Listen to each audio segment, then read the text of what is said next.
हजरत दानियाल अलैहिस्सलाम एक नौजवान कैदी जो बाबिल के किलों में मुक़य्यद था, लेकिन अल्लाह के राज उस पर मुनकशिफ हो रहे थे। एक ख्वाब, एक बादशाह और ऐसी ताबीर जो आने वाली आलमी सल्तनतों का पर्दा चाक कर दे। हजरत दानियाल अलैहिस्सलाम की हैरत अंगेज कहानी सुने। एक नबी जो वक्त से आगे देखता था। बिस्मिल्लाहिर्रहमानिर्रहीम, अस्सलामु अलैकुम रहमतुल्लाहि व बरकातुहू। नाज़रीन, आज हम आपको लेकर चलेंगे एक ऐसे अजीम नबी की जानिब जिनकी जिंदगी हिकमत, बसीरत, सब्र और कुर्बानी से लबरेज है। एक ऐसा नाबगा बच्चा जिसने कम उम्री में अदल इंसाफ की मसनद संभाली, जो गुलाम बनकर बाबिल ले जाए गए मगर अपने इल्म तकवा से बादशाहों के दरबारों में सरफराज हो गए। एक ऐसा नबी जिसे अल्लाह ने ख्वाबों की ऐसी जबान सिखाई जो आने वाले वक्त की तकदीरों को अयां कर देती थी। वो ख्वाब जिनकी ताबीर से सल्तनतें लरज उठीं, बादशाहों ने अपने ताज जमीन पर रख दिए। ये थे अल्लाह के बरगजीदा नबी हजरत दानियाल अलैहिस्सलाम। आज की इस वीडियो में हम उनकी हैरत अंगेज जिंदगी की झलक दिखाएंगे। हम बताएंगे कि किस तरह एक जालिम और जाबिर बादशाह ने उन्हें कैद करके शेरों के पिंजरे में फेंक दिया। लेकिन हुआ क्या? शेरों ने हमला नहीं किया, बल्कि रब के हुक्म से वो मुअद्दब होकर एक गोशे में बैठ गए और मौजा देखी कि शीरी दानियाल अलैहिस्सलाम के कदमों में बैठकर दूध पिलाने लगे, जैसे फर्मा बरदार मखलूक अपने आका की खिदमत कर रही हो। ऐसा मंजर जिसे देखकर दरबार वालों की आंखें हैरत से फटी की फटी रह गईं और ईमान वालों के दिल सजदे में गिर गए। हम आपको ये भी बताएंगे कि आप अलैहिस्सलाम की तदफीन किस तरह हुई और ये अजीम सादत उम्मत मोहम्मदिया को क्यों और कैसे नसीब हुई।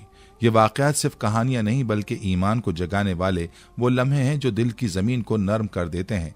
ये वीडियो सिर्फ एक नबी का तज़किरा नहीं बल्कि एक ऐसा रूहानी सफ़र है जिसमें अल्लाह की कुदरत, अम्बिया की अजमत और ईमान की रोशनी हर मोड़ पर झलकती है। तो नाज़रीन, ये ईमान अफरोज़ दास्तान है उस नबी की जो न सिर्फ वक्त के बादशाहों को झुका गया बल्कि शेरों को भी अदब व मोहब्बत से ताबे कर गया। वीडियो को हरगिज स्किप मत कीजिएगा, आखिर तक हमारे साथ रहिएगा क्योंकि आगे जो आप सुनेंगे वो आपके दिलो दिमाग को हिला कर रख देगा। नाज़रीन, हज़रत दानियाल अलैहिस्सलाम अल्लाह ताला के मुंतखब करदा पैगंबर थे जो बनी इसराइल के ज़वाल के आखिरी दौर में तशरीफ लाए। ये कहा जाता है कि आप 457 कबल मसीह में बैतुल मक़दस में पैदा हुए। दानियाल के मानी है खुदा मेरा मुनसिफ है। हज़रत दानियाल अलैहिस्सलाम के वालिदैन के बारे में अहदनामा कदीम और जदीद दोनों खामोश हैं। ताहम कहा जाता है कि आप यहूदा की नस्ल से थे और बनी इसराइल के एक मौजिज़ खानदान से ताल्लुक़ रखते थे। अल्लाह ताला ने हज़रत दानियाल अलैहिस्सलाम को नबूवत और हिकमत अता की। आपकी ज़ुबान इब्रानी थी और आप बनी इसराइल के नबी थे जो हज़रत मूसा अलैहिस्सलाम की शरीयत पर अमल पैरा थे। जब हज़रत दानियाल अलैहिस्सलाम की पैदाइश होने वाली थी तो उस वक्त के बादशाह को नजूमियों और अहले इल्म ने बताया कि इस रात एक बच्चा पैदा होगा जो तेरी सल्तनत को तबाह कर देगा। बादशाह ने हुक्म दिया कि उस रात पैदा होने वाले हर बच्चे को कत्ल कर दिया जाए। उसी रात हज़रत दानियाल अलैहिस्सलाम की पैदाइश हुई तो बादशाह के सिपाहियों ने आपको उठाकर शेर और शेरनी के सामने फेंक दिया, लेकिन दोनों शेर आपके तलवों को चाटते रहे और आपको कोई नुकसान न पहुंचाया। अल्लाह की इस करम नवाजी को हमेशा याद रखने के लिए हज़रत दानियाल अलैहिस्सलाम ने अपनी अंगूठी के नगीने पर अपनी और 2 शेरों की तस्वीर बनवाई जिनमें शेर आपके तलवों को चाट रहे थे। नाज़रीन, जब कोई कौम ऐशो इशरत में मगन हो जाती है तो उसे अल्लाह के नेक बंदों की नसीहतें बुरी लगने लगती हैं। दुनिया की चमक दमक में उसे अपने अंजाम की कोई परवाह नहीं होती। जब यही हालत बनी इसराइल की कौम की हुई तो हज़रत दानियाल अलैहिस्सलाम ने अपनी कौम को अल्लाह का पैगाम देते हुए कहा, मेरी कौम वालों, गफलत और काहिली को छोड़ दो। इस गफलत का नतीजा बहुत बुरा होगा। अपने हाल पर रहम करो और अल्लाह की नाफरमानियों को छोड़ दो, वरना तुम तबाह हो जाओगे। चंद दिनों की ऐश और इशरत के लिए अपनी कौम को दाव पर ना लगाओ। अपनी दौलत को अल्लाह के हुक्म के मुताबिक इस्तेमाल करो। नफ्स परस्ती से बाज आ जाओ, इसी में तुम्हारी भलाई है। लेकिन उस कौम के लोग अपनी हठधर्मी से बाज ना आए और हज़रत दानियाल अलैहिस्सलाम की तालीमात को नज़रअंदाज किया। नतीजतन बनी इसराइल पर बख्त नसर जैसे जालिम बादशाह का हमला हुआ जो इराक का हुक्मरान था और सूरज को अपना माबूद मानता था। उसने बनी इसराइल पर हमला करके 70,000 अफराद को कत्ल कर दिया, औरतों को तह किया, घरों में घुसकर औरतों के पेट चाक कर दिए और बच्चों को नेज़ों पर लटकाया। उसने तौरात के मुक़द्दस नुस्खों को जूतों तले रौंदा, बैतुल मक़दस को नापाक किया और बनी इसराइल के 70,000 अफराद कैद करके बाबिल ले आया। उन कैदियों में हज़रत दानियाल अलैहिस्सलाम भी शामिल थे जो अपने शबाब में कैदी बन गए थे। बख्त नसर दोम ने 587 कबल मसीह बाबिल ले जाया गया और उसके साथ साथ हज़रत यसा अलैहिस्सलाम, हज़रत यरमाह अलैहिस्सलाम और हज़रत ज़िक्र अलैहिस्सलाम को भी कैदी बना लिया। अल्लाह के वादे के मुताबिक बख्तनसर ने बनी इसराइल के नाफरमान कौम को बाबिल मुंतकिल किया। हज़रत दानियल अलैहिस्सलाम ने अपनी कौम के गिरफ्तार अफराद से खिताब करते हुए फरमाया, मैं तुम्हें हमेशा डराता रहा हूँ, लेकिन अब जब तुम्हें मुसीबत का सामना हुआ है, तुम तौबा करने का इरादा कर रहे हो। इस पर बनी इसराइल ने कहा, वो तौबा करते हैं और आइंदा कभी अल्लाह की नाफरमानी नहीं करेंगे। हज़रत दानियल अलैहिस्सलाम ने फरमाया, अब तौबा का क्या फ़ायदा, अब तौबा का क्या फ़ायदा। अंबिया किराम की शफ़क़त अपनी कौम के लिए वालिदैन से भी ज़्यादा होती है। हज़रत दानियल अलैहिस्सलाम ने जब अपनी कौम को तौबा करने की कोशिश करते देखा तो उन्होंने अल्लाह के हुजूर दुआ की और अपनी कौम की मुश्किलात दूर करने के लिए अल्लाह से मदद की दरख्वास्त की। चुनांचे अंबिया किराम की दुआएं हमेशा कबूल होती हैं। अल्लाह ने उनकी दुआ कबूल फरमाई और उनके लिए रिहाई के दरवाजे खुलने लगे। हज़रत दानियल अलैहिस्सलाम की शख्सियत में नबूवत का जलाल और जमाल था और उनके ज़ुहद और तक़वा के आसार इतने नुमायां थे कि कैद खाने का दारोगा उनसे बेहद मुतासिर हुआ। उसने हज़रत दानियल अलैहिस्सलाम को इज्जत दी और उन्हें कैद खाने में इबादत और रियाजत की मुकम्मल आज़ादी दे दी। आपकी तालीमात की बदौलत कैद खाने में अल्लाह का जिक्र बुलंद होने लगा। ये सब देख कर कैद खाने का दारोगा और उसके सिपाही हज़रत दानियल अलैहिस्सलाम के मोतक़िद हो गए और उन्हें हर तरह की सहूलतें फराहम कर दी। उसी दौरान बादशाह बख्तनसर ने एक रात एक खौफनाक ख्वाब देखा और जब वो सुबह बेदार हुआ तो उस ख्वाब को भूल गया। ये ख्वाब इतना खौफनाक था कि उसने बादशाह का सुकून छीन लिया था। वो बहुत परेशान हो गया और उसने ख्वाब की ताबीर मालूम करने की कोशिश की। ताहम ख्वाब की ताबीर मालूम करने से पहले ख्वाब का याद आना जरूरी था। उसने अपने दरबार में नजूमियों, काहिनों और ताबीर बताने वालों को तलब किया और कहा कि अगर वो ख्वाब बता दें तो वो उसकी ताबीर बता सकते हैं। बादशाह ने सख्त गुस्से में कहा, मैं तुम्हें 3 दिन की मोहलत देता हूँ, इस ख्वाब की ताबीर मुझे बता दो वरना तुम सबको कत्ल करा दूंगा। यह खबर कैद खाने में हज़रत दानियल अलैहिस्सलाम तक पहुंची तो आपने दारोगा से कहा, मेरे पास ख्वाबों की ताबीर का इल्म है, क्या तुम बादशाह को मेरे बारे में इत्तला दे सकते हो? इस तरह तुम बादशाह की नज़र में बड़ा मकाम हासिल कर लोगे। दारोगा ने कहा, मुझे खौफ है कि आप बादशाह के अजाब का शिकार ना हो जाएं। शायद कैद खाने का गम आप पर गालिब आ गया हो और आप ये सब बातें कह रहे हैं। हज़रत दानियल अलैहिस्सलाम ने फरमाया, मेरा रब मुझे हर ज़रूरी इल्म देता है और मुझे इस बारे में आगाह भी करेगा। आखिरकार दारोगा ने बादशाह को हज़रत दानियल अलैहिस्सलाम के बारे में इत्तला दी। बादशाह ने आपको बुला लिया और दारोगा ने हज़रत दानियल अलैहिस्सलाम को न सिर्फ रिहा किया बल्कि अच्छा लिबास पहनने का हुक्म दिया और बादशाह के दरबार में जाने की इजाज़त दे दी। हज़रत दानियल अलैहिस्सलाम बादशाह के दरबार में पहुंचे। दरबार में उमरा, नजूमी और काहिन वगैरह सब मौजूद थे और उन्हें खुशी हुई कि ख्वाब की ताबीर बताने वाला आ गया, वरना उन सब की जानें खतरे में पड़ जाती। हज़रत दानियल अलैहिस्सलाम ने अपने मजहब के मुताबिक बादशाह को सलाम किया। बादशाह ने बड़ी इज्जत और एहतराम के साथ हज़रत दानियल अलैहिस्सलाम को अपने करीब बिठाया और तमाम दरबारियों को रुख्सत कर दिया ताकि वो अकेले हज़रत दानियल अलैहिस्सलाम से अपने ख्वाब की ताबीर पूछ सकें। अब दरबार में सिर्फ बादशाह, दारोगा और हज़रत दानियल अलैहिस्सलाम थे। दरबार का कानून था कि बादशाह के सामने आने वाले शख्स को सजदा करना होता था, लेकिन हज़रत दानियल अलैहिस्सलाम वहां पहुंचकर खड़े हो गए और सजदा ना किया। ये देखकर बादशाह ने बाकी दरबारियों को दरबार से बाहर भेज दिया और दानियल से पूछा, तुमने सजदा क्यों नहीं किया? हज़रत दानियल अलैहिस्सलाम ने हिकमत से जवाब दिया, मेरे रब ने मुझे ताबीर का इल्म दिया है, लेकिन इस शर्त पे कि मैं किसी और को सजदा ना करूं। मुझे खौफ है कि अगर मैं तुझे सजदा करूंगा तो अल्लाह मुझसे ये इल्म वापस ले लेगा और फिर मैं बेइल्म हो जाऊंगा और तुम मुझसे कुछ हासिल नहीं कर सकोगे, फिर मुझे कत्ल भी करवा दोगे। बादशाह ने कहा, मेरे दिल में आपसे ज्यादा काबिल एहतराम शख्स कोई नहीं, क्योंकि आपने अपने रब से किया हुआ वादा पूरा किया है। फिर बादशाह ने दानियल अलैहिस्सलाम से पूछा, क्या तुम मेरे ख्वाब की ताबीर जानते हो? हज़रत दानियल अलैहिस्सलाम ने फरमाया, हाँ मैं जानता हूँ। फिर दानियल अलैहिस्सलाम ने बादशाह को उसका ख्वाब सुनाया और उसकी ताबीर बताई। हज़रत दानियल अलैहिस्सलाम ने फरमाया, तुमने ख्वाब में देखा कि आसमान और ज़मीन के दरमियान एक बहुत बड़ा बुत था, जिसका सर सोने का था, सीना चांदी का था, पेट पीतल का था, रानें तांबे की, पिंडलियां लोहे की और पांव मिट्टी के थे। हर धात की अपनी अलग चमक थी और सोना सबसे कीमती था। फिर तुमने देखा कि आसमान से एक पत्थर आया और उस बुत को रेजा रेजा कर दिया। तमाम धातें आपस में मिल गईं और बुत का वजूद खत्म हो गया। फिर वो पत्थर फैलने लगा और सारी फजा में फैल गया। बादशाह ने कहा, मैं कसम खाकर कहता हूं कि मेरा ख्वाब यही था। हज़रत दानियल अलैहिस्सलाम ने ख्वाब की ताबीर बताते हुए फरमाया, ये मुख्तलिफ धातें दुनिया की मुख्तलिफ कौमें हैं। सोने से मुराद तुम्हारी इराकी कौम है जो सबसे ज्यादा मुतमद्दिन है। चांदी से मुराद तुम्हारे बाद आने वाली कौम है जो तुम्हारी कौम से कम तरक्की याफ्ता होगी। पीतल से मुराद चीनी और जापानी कौमें हैं और तांबे से मुराद हबशी कौम है। मिट्टी से मुराद कमजोर कौमें हैं जिन्हें कमजोर समझा जाएगा। फिर तुमने देखा कि एक पत्थर आया और उस बुत को चकनाचूर कर दिया। यह पत्थर खातिमुन नबीयीन सल्लल्लाहु अलैहि वसल्लम का दीन है जिसने तमाम कौमों को एक कर दिया और सब में मसावत कायम कर दी। बादशाह ने हज़रत दानियल अलैहिस्सलाम के हाथ चूमे और कहा, मैंने दुनिया में आज तक इतना बड़ा दानिशमंद नहीं देखा। फिर बादशाह ने हुक्म दिया कि हज़रत दानियल अलैहिस्सलाम की राय के बगैर सल्तनत का कोई काम ना होगा। हज़रत दानियल अलैहिस्सलाम ने अमलन खुद बादशाह की मदद की और अपनी कौम को रिहाई दिलवाई।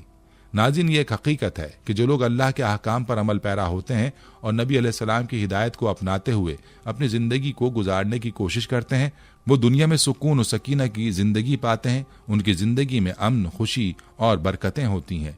लेकिन जो लोग अल्लाह की हिदायत और नबी अकरम सल्लल्लाहु अलैहि वसल्लम की तालीमात से मुंह मोड़कर शैतान के पीछे चलते हैं, उनके मुकद्दर में जिल्लत, रुसवाई और तबाही लिखी जाती है। ऐसी कौमों पर अल्लाह ताला जालिम हुक्मरान मुसल्लत कर देता है जो उनके हुकूक का इस्तेसाल करती हैं और उनकी जिंदगी को एक कर्बनाक अजाब बना देती हैं। उनकी सरजमीनों में फसाद और तंगी का सामना होता है और वो अपनी गफलत की वजह से खुद अपनी तबाही का सबब बनते हैं। आज हम बात कर रहे हैं हज़रत दानियल अलैहिस्सलाम की। हज़रत दानियल अलैहिस्सलाम बनी इसराइल के एक मौजिज़, इज्जतदार और अमीर खानदान से ताल्लुक रखते थे। आपकी सलाहियतों और इल्मी जलालत को देखकर बादशाह बख्त नसर ने आपको दरबार में अहम मुकाम दिया। बादशाह ने आपकी अक्ल व दानिश से मुतासिर होकर आपको बिल्टीशाजार का खिताब दिया, जिसका मतलब था बादशाह का मुहाफिज। हज़रत दानियल अलैहिस्सलाम को अल्लाह ताला ने ख्वाबों की ताबीर का इल्म भी अता किया था और आपने एक पेशगोई की थी कि बख्त नसर के खानदान की हुकूमत जल्दी खत्म हो जाएगी, जो बाद में सच साबित हुई। बादशाह बख्त नसर ने हज़रत दानियल अलैहिस्सलाम से 3 अहम बातों में से किसी एक को मुंतखब करने की पेशकश की थी। आप अपने शहर वापस चले जाएं, मैं उस वीरान शहर को दोबारा आबाद कर दूंगा। मैं आपके लिए अमन का परवाना जारी कर देता हूं ताकि आप मेरे मुल्क में जहां चाहें अमन से रहें। 3, या फिर आप मेरे साथ रहें और दरबार में अहम मकाम हासिल करें। हज़रत दानियल अलैहिस्सलाम ने इन पेशकशों का हिकमत से जवाब दिया। आपने फरमाया, पहली बात यह कि अल्लाह ताला ने मेरी कौम और उसकी सरजमीन के लिए तबाही और बर्बादी लिख दी है और जब तक अल्लाह का हुक्म ना आए ये जमीन आबाद नहीं हो सकती। दूसरी बात का जवाब यह था कि मैं अल्लाह की अमान में हूँ और मेरे लिए मुनासिब नहीं कि मैं अल्लाह के तहफ़्फ़ुज़ में रहते हुए किसी और की पनाह में आऊँ। तीसरी बात का जवाब यह था कि इस वक्त मेरे लिए यही ज़्यादा मुनासिब है कि मैं बादशाह के साथ रहूँ जब तक अल्लाह का हुक्म ना आ जाए। हज़रत दानियल अलैहिस्सलाम सच्चे मोमिन और अल्लाह के फर्माबरदार थे। बाबिल में क़याम के दौरान आपने कभी भी गैर हलाल खुराक नहीं खाई और हमेशा सादा और पाकीज़ा ग़िज़ा पर गुजर बसर की। अल्लाह ताला ने उस सादा ग़िज़ा में बरकत डाल दी और आप बाबुली लोगों से ज़्यादा सेहतमंद और खुश शक्ल नजर आते थे। बादशाह इतना मुतासिर हुआ कि उसने हज़रत दानियल अलैहिस्सलाम को देवता की मानंद इज्जत देने लगा और उनके लिए कुर्बानी की भेंट चढ़ाई जाने लगी। चंद साल बाद 410 क़ब्ल मसीह में बादशाह बख्त नसर को एक इंतहाई परेशान कुन ख्वाब आना शुरू हुआ जो उसे मुसलसल डरा रहा था। इस पर बादशाह ने हज़रत दानियल अलैहिस्सलाम को तलब किया और ख्वाब की ताबीर पूछी। हज़रत दानियल अलैहिस्सलाम ने फरमाया कि तुम 7 साल तक पागल रहोगे और जानवरों की तरह जिंदगी गुजारोगे, मगर तुम्हारी हुक्मरानी बरकरार रहेगी। लेकिन जब तुम अल्लाह के हुक्म को तस्लीम कर लोगे तो तुम वापस अपने मकाम पर आ जाओगे। हज़रत दानियल अलैहिस्सलाम ने बख्त नसर को नसीहत की कि वो अल्लाह के गरीब बंदों पर अपने खजानों का रुख खोल दे और उनकी भूख और गुर्बत को दूर करे, शायद अल्लाह ताला उस पर रहम करे। बख्त नसर ने इस नसीहत पर अमल किया और बनी इसराइल की मदद की, यहाँ तक कि कोई भी बनी इसराइली भूखा ना रहा। 1 साल तक अल्लाह ताला ने अपना वादा मौखर रखा, लेकिन जब बादशाह ने गरीबों की मदद करना बंद कर दी, अल्लाह ताला ने उस पर अजाब भेजा और वो जानवरों की तरह जिंदगी गुजारने लगा। उसकी हालत इस कदर बदतर हो गई कि वो जानवरों की तरह हरकत करने लगा और उनके साथ रहने लगा। 7 साल तक हज़रत दानियल अलैहिस्सलाम की पेशगोई के मुताबिक बख्त नसर जानवरों की तरह जिंदगी गुजारने के बाद अल्लाह के हुक्म से ठीक हो गया और उसकी सल्तनत को दोबारा इस्तेहकाम हासिल हुआ। बाद अज़ां 397 क़ब्ल मसीह में बख्त नसर का इंतकाल हो गया और उसका बेटा एवल बादशाह बन गया, जो 23 साल तक बाबिल पर हुक्मरान रहा। 374 क़ब्ल मसीह में एवल का बेटा बालशज़ार बादशाह बना। उसके बाद तारीख में उसकी हुक्मरानी का दौर आया। ये एक अहद का खात्मा और हज़रत दानियल अलैहिस्सलाम की तकदीर का एक नया बाब था, जिसमें अल्लाह ताला के इल्म, हिकमत और रहम का अमल नजर आता है। बालशज़ार ने जब अपने बादशाह बनने के जश्न में अपने दरबार के मुकद्दस बर्तनों को इस्तेमाल करते हुए शराब पी, जिन्हें बख्त नसर बैतुल मक़दस से लूट कर लाया था, तो ये अमल अल्लाह की बेहुरमती और नाफरमानी के मुतरादिफ था। यह हरकत न सिर्फ बादशाह की तकदीर की अलामत थी, बल्कि अल्लाह की तरफ से उसकी और बाबिल की तबाही की घड़ी आ चुकी थी। हजरत दानियल अलैहिस्सलाम ने इस मौके पर बालशाज़ार को एक शदीद तंबीह की और बताया कि तुम्हारे इक़्तिदार का वक्त खत्म हो चुका है और अल्लाह ने तुम्हारी और तुम्हारी सल्तनत की तबाही का फैसला कर लिया है। अल्लाह ताला ने अपने पैगंबर हजरत दानियल अलैहिस्सलाम को उस वक्त का इल्म दे दिया था और उसी दौरान महल की दीवारों पर किसी ने एक गैर मानूस जबान ने कुछ लिखा, जिसे पढ़ने के लिए बालशाज़ार ने हजरत दानियल अलैहिस्सलाम को तलब किया। हजरत दानियल अलैहिस्सलाम ने उस इबारत मैंने तेकल युफारसिन का तर्जुमा किया और उसका मफहूम कुछ यूं बताया गया, गिनती तोल तकसीम। हजरत दानियल अलैहिस्सलाम ने बेखौफ होकर उस वक्त के बादशाह के सामने फरमाया कि तुम्हारे इक़्तिदार के दिन गिने जा चुके हैं, तुम्हारा तोल खुदाबंद ने कर लिया है और वो तुम्हारी सल्तनत को मेदिया और फारस में तकसीम कर देगा। इस पेशगोई के फौरन बाद उसी रात बालशाज़ार को उसके अपने मुहाफिजों ने कत्ल कर दिया और उसका इक़्तिदार खत्म हो गया। चंद महीनों बाद दारा ने बाबिल पर हमला किया और बाबिल की ईंट से ईंट बजा दी। बाबिल के निज़ाम को संभालने के लिए दारा ने 120 अफराद पर मुश्तमिल एक काबीना तश्कील दी, जिसमें 3 अफराद को अहम जिम्मेदारियां सौंपी गईं और उन 3 अफराद में हज़रत दानियल अलैहिस्सलाम भी शामिल थे। बादशाह दारा ने हज़रत दानियल अलैहिस्सलाम की हिकमत और फहम फिरासत को बहुत सराहा और उनके मशवरों को बहुत अहमियत दी। बाज लोगों का ख्याल था कि दारा शायद हज़रत दानियल अलैहिस्सलाम को अपने वजीर आजम के तौर पर तैनात करेगा। एक दिन बादशाह दारा ने अपने बेटे दरबारी अहले इल्म और मुशीरों को अपने दरबार में तलब किया और कहा, ये बड़े समझदार आदमी हैं, इनकी वजह से मेरी परेशानी दूर हुई है, इनका एहतराम करो, इनसे अच्छी बातें सीखो और अगर तुम्हारे पास हम दोनों की तरफ से अलग अलग पैगामात आए तो इनकी जरूरत को मेरी जरूरत पर तरजीह देना। इस तरह से दानियल अलैहिस्सलाम को सल्तनत के उमूर में एक बुलंद मकाम हासिल हो गया, लेकिन ये बात बाबिल के कुछ मौजिज़ीन के लिए काबिल बर्दाश्त न थी और उन्होंने हज़रत दानियल अलैहिस्सलाम से हसद करना शुरू कर दिया। वो अपने चालाक तरीकों से हज़रत दानियल अलैहिस्सलाम के मकाम को बादशाह की नज़र में कम करने की कोशिश करने लगे। दूसरे दरबारियों ने हज़रत दानियल अलैहिस्सलाम के खिलाफ एक साजिश तैयार की। उन्होंने बादशाह को ये बताया कि बाबिल में बहुत सारे लोग उससे वफादार नहीं हैं और उसके इक़्तिदार को बचाने के लिए ये जरूरी है कि रियाया से वफादारी का इम्तहान लिया जाए। चुनाचे बादशाह दारा ने एक हुक्म जारी किया, जिसके मुताबिक तमाम लोगों को 30 दिन तक बादशाह दारा को सजदा करना होगा और उसे अपना मालिक तस्लीम करना होगा। जो इस हुक्म को नहीं मानेगा उसे शेरों की कछार में डाला जाएगा, जहां उसे शेर चीर फाड़ कर देंगे। हज़रत दानियल अलैहिस्सलाम ने इस हुक्म को मुस्तरद करते हुए अपने घर की बालाई मंजिल पर जाकर बैतुल मक़दस की जानिब रुख किया और अल्लाह के सामने सजदा किया। वो रोजाना 3 बार अल्लाह की इबादत करते थे। इस पर मुखालिफ साजिशियों ने बादशाह दारा को हज़रत दानियल अलैहिस्सलाम की इबादत के बारे में आगाह किया। बादशाह ने यकीन करने के बजाय हज़रत दानियल अलैहिस्सलाम को तलब किया और उन्हें सजदा करने का हुक्म दिया। हज़रत दानियल अलैहिस्सलाम ने इनकार कर दिया, क्योंकि वो अल्लाह के सच्चे रसूल और मौहिद थे। बादशाह दारा ने गुस्से में आकर हज़रत दानियल अलैहिस्सलाम को शेरों के खाने के लिए शेरों की कछार में डाल दिया और कहा, उस खुदावंद से मदद मांग जिसके सामने तू सजदा करता है। सुबह के वक्त दारा खुद शेरों की कछार के पास गया और हज़रत दानियल अलैहिस्सलाम को आवाज दी। हज़रत दानियल अलैहिस्सलाम ने अल्लाह की तस्बीह की और बताया कि अल्लाह ताला के एक फरिश्ते ने शेरों के मुंह बंद कर दिए थे और वो मुझे जरा बराबर नुकसान नहीं पहुंचा सके। दारा हज़रत दानियल अलैहिस्सलाम को लेकर अपने दरबार में वापस आया और उसने तमाम दरबारियों और उनके खानदानों को शेरों की कछार में डाल दिया, जिन्होंने हज़रत दानियल अलैहिस्सलाम से बुग़्ज़ रखा हुआ था। एक और मशहूर वाक़या है कि बाबिल के एक त्यौहार के दौरान अहले बाबिल ने अपने झूठे माबूद को सजदा किया और हज़रत दानियल अलैहिस्सलाम और उनके साथियों से भी सजदा करने की दरख्वास्त की, लेकिन हज़रत दानियल और उनके साथियों ने इनकार कर दिया। इस पर कौम ने एक अजीम आग भड़काई और हज़रत दानियल अलैहिस्सलाम और उनके साथियों को उस आग में डाल दिया। ईमान वाले लोग उस आग में रात गुजारकर सुबह को जिंदा निकल आए। बख्त नसर ने अपनी बालकोनी से आग में 5 अफराद को देखा, लेकिन उसने उनमें से 5वें शख्स के बारे में सवाल किया। कौम ने जवाब दिया, हमने 4 लोगों को आग में डाला था, 5वें का हमें इल्म नहीं था। बादशाह ने हज़रत दानियल अलैहिस्सलाम को बुलाया और पूछा कि 5वां शख्स कौन है। हज़रत दानियल अलैहिस्सलाम ने जवाब दिया, वो अल्लाह का फरिश्ता है जिसे अल्लाह ने भेजा है ताकि इस आग को सर्द कर दे, कि हमें इसकी तपिश का कोई नुकसान ना हो। नाज़रीन, एक रिवायत के मुताबिक वहां के मजूसियों ने हज़रत दानियल अलैहिस्सलाम और आपके साथियों के खिलाफ हसद की आग में जलते हुए बादशाह के पास शिकायत लेकर पहुंचने की कोशिश की कि ये लोग ना तुम्हारे माबूद की इबादत करते हैं और ना ही तुम्हारे मुल्क में ज़बीहा किए गए गोश्त खाते हैं।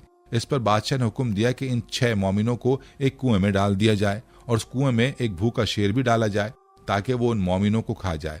शाम को जब काफर वापस लौटे और कुएं के करीब पहुंचे तो उन्होंने देखा कि शेर उन मोमिनों के सामने बैठा हुआ था और उनकी कलाइयां बिछाकर बीच में दराज हो गया और उन मोमिनों को किसी भी किस्म का नुकसान नहीं पहुंचाया। इस मौजज़े ने उन हजरात को बादशाह की नज़र में और भी मोअज़्ज़िज़ बना दिया। लेकिन मजूसियों ने दोबारा बादशाह के सामने शिकायत की तो बादशाह ने हज़रत दानियल अलैहिस्सलाम और आपके साथियों को एक मरतबा फिर कुएं में डालने का हुक्म दिया। इस बार 2 खूनी शेरों को साथ डाल दिया। 5 दिन तक आप अलैहिस्सलाम और आपके साथियों को उन शेरों के साथ कुएं में कैद कर दिया गया। जब 5 दिन बाद कुएं को खोला गया तो अंदर का मंजर देखकर बादशाह और उसके दरबारी हैरत ज़दा रह गए। हज़रत दानियल अलैहिस्सलाम नमाज में मशगूल थे और दोनों शेर कुएं के एक कोने में दराज थे और उन्होंने हज़रत दानियल अलैहिस्सलाम को कोई नुकसान नहीं पहुंचाया। उस कैद में हज़रत दानियल अलैहिस्सलाम ने अल्लाह के सामने ये दुआ की थी, ऐ मेरे माबूद, हमारी कौम को शर्मिंदगी और ऐब वाली बातों के सबब तूने हम पर बख्त नसर जैसे शख्स को मुसल्लत किया जो तुझे नहीं जानता। नाज़रीन, एक और दिलचस्प बात यह भी है कि बचपन में शेरों ने हज़रत दानियल अलैहिस्सलाम को कोई नुकसान नहीं पहुंचाया था और जब बड़े होने के बाद काफिरों ने आपको दोबारा शेरों के आगे डाल दिया तो वहां भी शेर आपके कदमों को चाटने लगे और आपके सामने दुम हिलाते रहे। इस कैद में अल्लाह के हुक्म से एक फरिश्ता हज़रत दानियल अलैहिस्सलाम के लिए खाना लेकर आया। बाज रिवायात में ये भी जिक्र है कि हज़रत आर्मिया अलैहिस्सलाम आपके लिए खाना लेकर आए थे। हज़रत आर्मिया अलैहिस्सलाम भी नबी थे और ये नबी अंबिया किराम में शामिल हैं जिन्हें अल्लाह ताला ने हज़रत मूसा अलैहिस्सलाम और हज़रत ईसा अलैहिस्सलाम के दरमियान भेजा। हज़रत मूसा अलैहिस्सलाम के बाद हज़रत ईसा अलैहिस्सलाम के ज़माने तक अल्लाह ताला की तरफ से मुतवातिर रसूल आते रहे और उनकी शरीयत एक ही थी। उन रसूलों में हज़रत यूशे बिन नून, हज़रत अशमुवेल, हज़रत दाऊद, हज़रत सुलेमान, हज़रत अरमिया, हज़रत हस्कील, हज़रत इलियास, हज़रत यूनुस, हज़रत ज़िक्रिया और हज़रत याहया अलैहिस्सलाम शामिल थे। ये तमाम हजरात हज़रत मूसा अलैहिस्सलाम की शरीयत के मुताबिक हुक्म देते थे, यहाँ तक कि अल्लाह ताला ने हज़रत ईसा अलैहिस्सलाम को मबूस किया और वो नई शरीयत लेकर तशरीफ लाए। नाज़रीन, बख्त नसर दोम के दौर में बाबिल में एक और वाक़या भी पेश आया जिसका जिक्र बनी इसराइल की किताबों में मौजूद है। बख्त नसर दोम ने अपना एक बुत तामीर कराया जिसका नाम टेज़ेट था और उस बुत को बैतुल मक़दस के बड़े पुरोहित का तमगा पहनाया गया। उस तमगे की वजह से बुत से आवाज आने लगी और वो कहने लगा, मैं ही तुम्हारा आका हूँ, मैं तुम्हारा खुदाबंद हूँ। इस फितने का शोर सुनकर हज़रत दानियल अलैहिस्सलाम बुत के पास गए। उन्होंने फरमाया, मैं कायनात के खालिक का एक अदना बंदा हूँ। मैं तुझे हुक्म देता हूँ कि जो भी तमगा या ताकत है वो बुत के अंदर से बाहर आकर मेरी नजरों में आए। हज़रत दानियल अलैहिस्सलाम की एक ललकार पर बुत का तमगा बाहर आकर गिर गया और खुद बुत भी मिस्मार हो गया। बाद के अयाम में एक और अहम वाक़या पेश आया जिसमें हज़रत दानियल अलैहिस्सलाम ने बादशाह दारा से दरख्वास्त की कि आप अपने वतन वापस जाना चाहते हैं। बादशाह दारा ने यह दरख्वास्त कबूल की और बनी इसराइल को वापस बैतुल मक़दस जाने की इजाज़त दे दी। वतन वापस पहुंचने पर एक बड़ी मजलिस कायम की गई जिसमें हज़रत यर्मिया, हज़रत दानियल अलैहिस्सलाम, हज़रत हस्कील, हज़रत ज़िक्रिया और दीगर अंबिया शामिल थे। उन हजरात ने सबसे पहले बनी इसराइल को बाबिल की ज़बान को तर्क करके मूसा अलैहिस्सलाम की ज़बान इख्तियार करने की हिदायत दी। साथ ही बनी इसराइल से मुशरिकाना रसूम और बिदात का खात्मा करने की कोशिश की और शरीयत मूसवी को दोबारा जिंदा करने के अहकाम खुदाबंदी पहुंचाए। हज़रत दानियल अलैहिस्सलाम का मज़ार ईरान के सूबे खोजिस्तान के शहर शोश्तर तस्तर में है। आपकी तदफीन हज़रत उमर फारूक रज़ियल्लाहु अन्हु के दौर में हुई। एक हदीस में नबी करीम सल्लल्लाहु अलैहि वसल्लम ने फरमाया, हज़रत दानियल अलैहिस्सलाम ने अल्लाह से दुआ की थी कि मुझे मोहम्मद सल्लल्लाहु अलैहि वसल्लम की उम्मत दफन करे। अबू मूसा अशअरी रज़ियल्लाहु ताला अन्हु फरमाते हैं कि जब मैंने शहर तस्तर या शोश्तर को फतह किया तो वहां हज़रत दानियल अलैहिस्सलाम का ताबूत पाया और मैंने देखा कि आपका जिस्म बिल्कुल सही और सालिम था। आपकी रगें अभी तक तरोताज़ा थीं और आपके जिस्म में खून गर्दिश कर रहा था। इस वाक़े की तफसील इब्न कसीर ने अपनी मशहूर किताब अल बदाया व निहाया में बयान की है। आपने लिखा कि हज़रत खालिद बिन दीनार तमीमी ने अबू अल आलिया से रिवायत किया है कि जब हमने शहर तस्तर फतह किया तो हमने एक कब्र के करीब देखा जिस पर एक ताबूत रखा था और उस ताबूत के पास एक मुसहफ रखा था। हमने उस मुसहफ को हज़रत उमर बिन खत्ताब रज़ियल्लाहु अन्हु की खिदमत में भेजा और आपने काब बिन जैद को बुलाया ताकि वो उस मुसहफ को इब्रानी से अरबी में तर्जुमा करके हमें दे दे। फिर सबसे पहले हमने उसे पढ़ा और ये कुरान की मानिंद था जिसमें हमारे तमाम मामलात हमारे कलाम यानी कुरान के लहजे और आने वाले हालात व वाक़यात का जिक्र था। खालिद बिन दीनार तमीमी ने अबू अल आलिया से पूछा, इस मसहफ में क्या था? तो अबू अल आलिया ने जवाब दिया, इसमें तुम्हारे तमाम हालात और आइंदा पेश आने वाले वाक़यात का जिक्र था। जब खालिद ने पूछा कि उनका क्या किया गया, तो अबू अल आलिया ने कहा, हमने दिन के वक्त 13 कब्रें खोदी और रात के वक्त उनकी तदफीन की, ताकि उनकी कब्र को पोशीदा रखा जा सके, ताकि लोग उसकी कब्र तलाश ना कर पाएं। फिर खालिद बिन दीनार ने पूछा, उनसे क्या तवक्को थी? तो अबू आलिया ने जवाब दिया, अगर आसमान से बारिश रुक जाती तो वो उनकी चारपाई को बाहर ले आते और बारिशें बरसने लगती। खालिद ने पूछा, वो कौन थे? अबू अल आलिया ने जवाब दिया, उनको दानियाल कहा जाता है। जब खालिद ने पूछा कि वो कब फौत हुए, तो अबू अल आलिया ने कहा, मेरे अंदाजे के मुताबिक वो तकरीबन 300 साल पहले फौत हुए थे। खालिद ने फिर सवाल किया, क्या उनके जिस्म में कोई तब्दीली आई थी?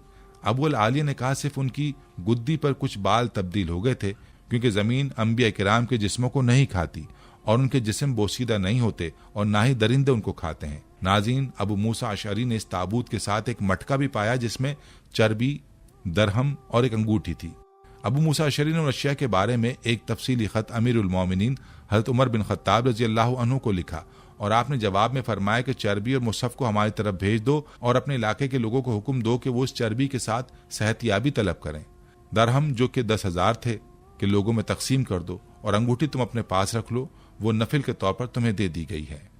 आखिर में हम दुआ गो हैं कि अल्लाह हमें हज़रत दानियल अलैहिस्सलाम की तरह ईमान की पुख्तगी और अल्लाह के रास्ते पर चलने की तौफीक अता फरमाए। हम उम्मीद करते हैं कि आपको हमारी आज की ये वीडियो ज़रूर पसंद आई होगी। अगर आपको हमारी आज की ये वीडियो पसंद आई है तो आपसे गुजारिश करते हैं कि आप हमारे चैनल को ज़रूर सब्सक्राइब कर लें और साथ ही लगे बेल के बटन को भी प्रेस कर लें, ताकि आपके पास हमारी आने वाली मज़ीद मालूमाती वीडियोस का नोटिफिकेशन बर वक्त मिलता रहे। सब्सक्राइब के साथ साथ हमारी वीडियोस को लाइक भी करें और अपनी कीमती राय का इजहार कमेंट्स में ज़रूर करें। कमेंट्स में आप अपने सवालात भी हम तक पहुँचा सकते हैं। अल्लाह ताला आपको अपने हिफ्ज़-ओ-मान में रखे। आमीन।